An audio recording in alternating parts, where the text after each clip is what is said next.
Shell shock represented a kind of mutiny, a personal withdrawal from an intolerable reality. Not all, or even most soldiers, suffered from shell shock. But those who did were sobering examples of what mechanized warfare could do to human beings.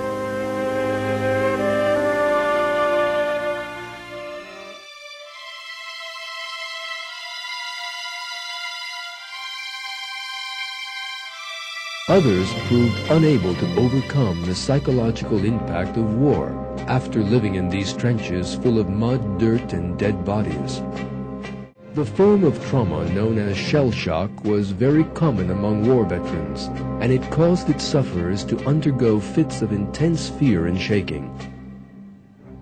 The fear of being bombed, which they had lived with every day for 4 years on end, was engraved in their brains.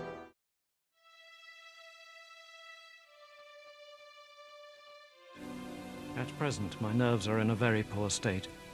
The slightest noise affects my heart. I suffer very much through insomnia and also have acute pains in my head. I shall remain for a considerable time incapacitated.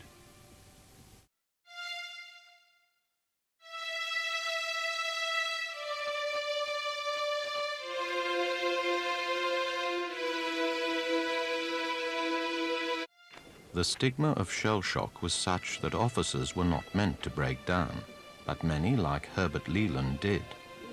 These officers were found to be suffering from a neurosis that was born out of prolonged and exhausting exposure to war. Doctors called it neurasthenia.